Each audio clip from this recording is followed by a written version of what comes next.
అత్యంత కృప కలిగిన యేసు క్రీస్తు నామములో వాక్యాన్ని వింటున్న బిడ్డలందరినీ కూడా దేవుడు సమృద్ధిగా దీవించి ఆశీర్వదించును గాక.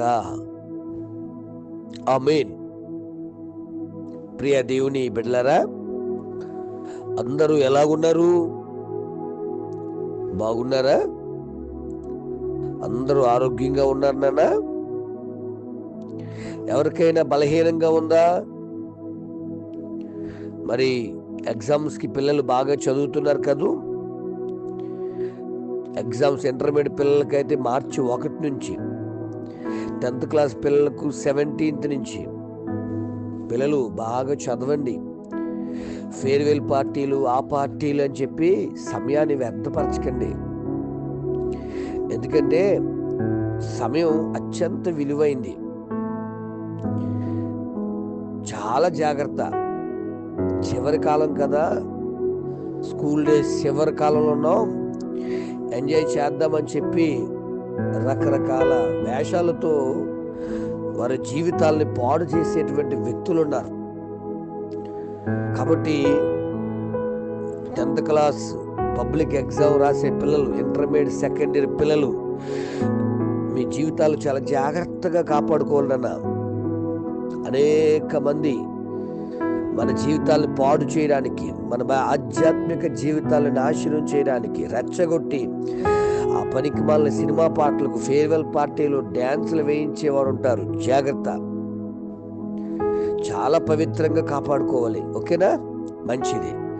దేవుని బిడ్డలారా, పరిశుద్ధ గ్రంథంలో 1 రాజుల గ్రంథం 14వ అధ్యాయం 2వ వచనం చూస్తే, యెరోబాము అనే మహారాజు తన భార్యతో ఇలాగంటున్నాడు, నువ్వు లేచి యెరోబాము భార్యవని తెలియకుండానట్లు మారువేషం వేసుకుని షిలోహునకు పొమ్ము. ఈ జనుల మీద నేను రాజునగుదును నాకు సమాచారం తెలియచేసిన ప్రవక్తయగు అహియా అక్కడ ఉన్నాడు. బిడ్డలని గమనిద్దాం. దేవుడు యెరోబాముని ఎంతగానో ప్రేమించాడు. యెరోబాము నెబాతు కుమారుడు. అతడు బానిస కొడుకు. ఇంకా చెప్పాలి, ఎఫ్రాయిము యొక్క సంతానానికి చెందినవాడు. అటువంటి బానిస శ్రద్ధ కలిగి పని చేయడం ద్వారా దేవుడు అతన్ని ఎంతగా హెచ్చించాడంటే 10 గోత్రాల మీద రాజును చేశాడు. కానీ అతడు తానుకు నువ్వు రాజు అవుతావని చెప్పిన అహియా మాట, పాస్టర్ గారి మాట వెనక సొంత ఆలోచనలతో ప్రవర్తిస్తూ వచ్చేశాడు. రాజు అయిపోయిన తర్వాత పాస్టర్ గారు కనపడలేదు. రాజు అయిపోయిన తర్వాత దేవుడు కనపడలేదు. ఇంతలో ఏమైందంటే తన కుమారుడికి బలహీనత వచ్చింది, ఒక వ్యాధి వచ్చింది. ఇప్పుడు తన భార్యతో అంటున్నాడు, ఈ పిల్లని తీసుకుని వెళ్ళు. యెరోబాము భార్య అని అతనికి తెలవకూడదు. మారువేషం వేసుకుని వెళ్ళు. అమ్మా బాబు, మారువేషం ఎందుకంట? తన యాజకుడే, తన సేవకుడే. అయ్యా తప్పైపోయింది, రాజు అయిపోయిన తర్వాత ఖాళీ లేకపోవడం వల్ల రాలేకపోయినాడు చెప్పుకుంటే ఆయన ఏమన్నా ఇబ్బంది పెట్టేస్తారా? ఈరోజు చాలామంది మారువేషం వేసుకుని సేవకులు మోసగిద్దామని ప్రయత్నిస్తూ ఉంటున్నారు. ఇక్కడ కూడా అంతే. నువ్వు యెరోబాము భార్య అని తెలవకూడదు. మారువేషం వేసుకొని బతుకుతాడో లేదో కనుక్కో అని పంపి. ఎందుకు అంటే అహియా కళ్ళు అప్పటికి కొంచెం మసకగా ఉన్నాయి, కనిపించట్లేదు. అందుచేత మారువేషం వేసుకుని సేవకుని మోసగిద్దామని ఆలోచన. తమ్ముళ్ళు, చెల్లెళ్ళు ఇంటి దగ్గర బుద్ధిమంతుల్లో కనపడుతూ, కాలేజీల్లో, స్కూల్స్లో, ఆయా స్థలాల్లో మీ ఇష్టానుసారంగా ప్రవర్తిస్తూ అమ్మా నాన్న మోసగించేసాం, హ్యాపీ అని తిరుగుతున్నారు కదా నాన్న. చాలా భయంకరం నాన్న. ఇంట్లో డబ్బులు పట్టుకుపోయి రకరకాల బెట్టింగ్లు కాసి ఓడిపోయి, మా అమ్మకి మా నాన్నకి తెలియదులే అని మారు వేషాలు వేస్తూ జీవితాన్ని నాశనం చేసుకుంటున్నారు కదా తమ్ముడు. జాగ్రత్త. యెరోబాము భార్యతో మరి దేవుడు చెప్పమన్న మాట ఇక యెరొబాము భార్య ఇక లోపలికంటే రాకముందే దేవుడు మాట్లాడుతున్నాడు. అయ్యా నీ దగ్గరకు వస్తుంది ఎవరో తెలుసా? యెరొబాము భార్య వస్తుంది, మారు వేషంలో వస్తుంది. నువ్వు గుర్తుపట్టలేవనుకుంటున్నాడు యెరొబాము. ఇగో ఈమెతో ఈ విధంగా మాట్లాడు అని దేవుడు అహీయా పాస్టర్ గారి ద్వారా మాట్లాడించాడు. మోసగిద్దామనుకున్నాడు, కానీ దేవుడు తెలియజేశాడు, బిడ్డ మారు వేషంతో మనసులో ఒకటి పెట్టుకుని పైకి ఒక రకంగా ప్రవర్తిస్తూ ఉంటే దేవుడు ఊరుకున్నా. సేవకుడు మోసగిద్దామన్నా, అమ్మా నాన్నలు మోసగిద్దామన్నా దేవుడు ఉన్నాడన్నా, దేవుడు ఉన్నాడు, జాగ్రత్త. ఒక మాట చెప్తున్నానండి, యాకోబు గారు తన తల్లి మాట విన్నాడు. ఎలాగా చూడండి, మరి బాబు యాకోబు మీ నాన్నగారు యాషావును దీవించేస్తారంటున్నాడు, కాబట్టి నీవు ఈ మారు వేషం వేసుకుని వెళ్ళు, యాషావు వేషం వేసుకుని వెళ్ళు, నీకేమొచ్చేస్తుంది, దీవుడు వచ్చేస్తుంది అని ఒక పనికి వాళ్ళు సలహా ఇచ్చేసింది. గమనించండి, మరి అప్పటికి యాకోబు అన్నాడు, అమ్మా అన్నయ్య గారు మరి ఒంటి నిండా రోమములు కలిగిన వాడు, నేనైతే నున్నని వాడిని, ఒకవేళ నాన్న కళ్ళు కనిపించకపోయినా తడిమి చూస్తాడు, అప్పుడు నేను దొరికేస్తే ఆశీర్వాదానికి ముందు శాపం వస్తుందేమో అని యాకోబు గారు చాలా చక్కగా మాట్లాడాడు.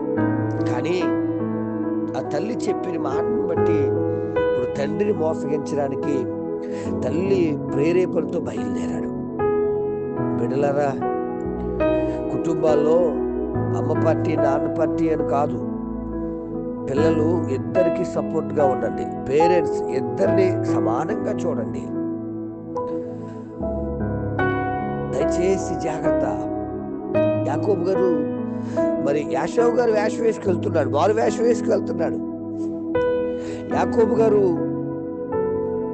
వెళ్ళి ఇస్సాకు గారిని మోసగించారు, ఆశీర్వాదాన్ని పట్టుకుపోయాడు అనుకున్నాం. కానీ బిడ్డ మోసగించి తెచ్చుకున్న ఆశీర్వాదం అతనికి ఆశీర్వాదంగా లేదండి. నిజమైన ఆశీర్వాదం 32 అధ్యాయములు దేవుని దగ్గర పొందుకోవడమే.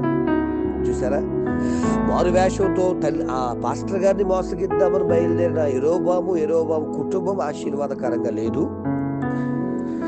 మారు వేషం వేసుకుని నిజమైన ఆశీర్వాదాన్ని పొందేద్దాం అనుకున్న యాకోబు గారికి ఆశీర్వాదం ఆయన ఏదో పొందాడు, కానీ అది పరిపూర్ణతలోకి రాలేదు. గమనించండి, నెకో అనే దైవజనుడు మరి ప్రవక్త గారు దయచేసి యెషయాతో మాట్లాడాడు, బాబు అక్కడ యుద్ధానికి వెళ్ళకు, మరి ఇది దేవుని మాట అని చెప్పిన యెషయా అంట మారు వేషం వేసుకుని యుద్ధానికి వెళ్ళిపోయాడు. మాట వినట్లేదు, సేవకుని మాట లెక్కలేదు. కొంతమందికి ఎక్కడ ఈయన కనపడితే ఇబ్బంది అయిపోద్దని వెళ్ళిపోయాడు. కానీ దేవుడు ఉన్నాడండి. ఆ యుద్ధంలో యెషయా చనిపోయినట్టుగా మనం చూస్తున్నాం. బిడ్డలారా, అమ్మ నాన్న మోసగించకండి, సేవకుని మోసగించకండి, దేవుణ్ణి మోసగించకండి. ఎందుకో తెలుసా, దేవుడు విక్రించబడ్డు. మోసపోకుడి దుష్ట సాంగత్యం మంచి నడవడిని చెరిపోయింది అంటున్నాడు. వాక్యం వింటున్న బిడ్డ, రియాలిటీగా బ్రతుకు, రియాలిటీగా ఎక్కడైనా రియాలిటీగా బ్రతుకు. ఇంటికాడ ఒక వేషం, స్కూల్లో ఒక వేషం వేయొద్దు, రియల్గా బ్రతుకునన్నా. మోసం చేస్తున్నావు, మారు వేషంతో బ్రతికి దేవునికి దూరం అయిపోకు. మనసులో పెట్టుకుని పైకి నటించొద్దు. స్పష్టంగా దైవజనుని మాట, నీ పేరెంట్స్ మాట వింటూ ఆదివారం ఆరాధన కూడా చాలా స్పష్టంగా టయానికి వెళ్తూ ఆశీర్వాదాలు పొందుకోవాలని దైవజనుడిగా తెలియజేస్తున్నాను. మరి వాక్యం వింటున్న దైవ జనాంగమా, నీకున్నటువంటి ఆ ముసుగు తీసేసి, ఆ మారు వేషం అనే ముసుగు తీసేసి, మాట వింటున్నాను అన్నట్టుగా నటించడం మానేసి పరిపూర్ణంగా మాట వింటూ దైవాశీర్వాదాలు పొందుకునే కృపను దేవుడు మనందరికీ అనుగ్రహించును గాక. ఆమేన్. తండ్రి నీకు స్తోత్రాలయ్యా, నువ్వు చెప్పిన మాట మేము వినాలైనా. యెరొబాము గారు తన భార్యకు సలహా ఇస్తున్నాడు, మారు వేషం వేసుకుని వెళ్ళమని. తండ్రి, సేవకుని మోసగిస్తున్నాం అనుకున్నాము, కానీ సేవకులు నా ఆత్మ నీది అని ఆనాడు యెరొబాము తెలుసుకోలేకపోయాడు. ఈ రోజుల్లో కూడా ప్రభువా, అమ్మ నాన్న మోసగిస్తున్నాం అనుకున్నాము, కానీ భర్తను లేక భార్యను మోసగిస్తున్నాం అనుకున్నాం, కానీ లేదా దైవజనుని మోసగిస్తున్నాం అనుకున్నాం, కానీ వారిలో నీ ఆత్మ ఉన్నదని, నీ ఆత్మ వారి ద్వారా మాట్లాడిస్తుందని, ఆ మారు వేషాల్లో బ్రతికేస్తే ఆశీర్వాదానికి కన్నా శాపాలు ఎదురవుతాయని అర్థం చేసుకోలేకపోయాను. ఆయన బిడ్డలు క్షమించండి. ఈ రోజు నుంచి అయినా నటించే జీవితం కన్నా రియల్గా జీవించే జీవితాలు బిడ్డలు నేర్చుకున్నట్లుగా బిడ్డలు కుటుంబాలు ఆశీర్వదించమని, దర్శించమని. వాక్యం ద్వారా ఎవరైనా అయ్యా దేవుడు వాక్యం నాతో మాట్లాడేది ఈరోజు సరి చేసుకుంటాను అని సరి చేసుకుంటూ ఉంటే బిడ్డలు దీవించి, దర్శించి, నడిపించి, బలపరచమని, వర్ధలింప చేయమని, మహిమ పొందమని, మహిమాస్వరూపుడైన యేసు నామములో మిక్కిలి వినముగా వేడుకొని ప్రార్థిస్తున్నాము తండ్రి. ఆమేన్. ప్రార్థనావసరత కొరకు నా సెల్ నంబర్ 9866958571. ప్రభు కృప మీకు తోడుగా ఉండును గాక. ఆమేన్.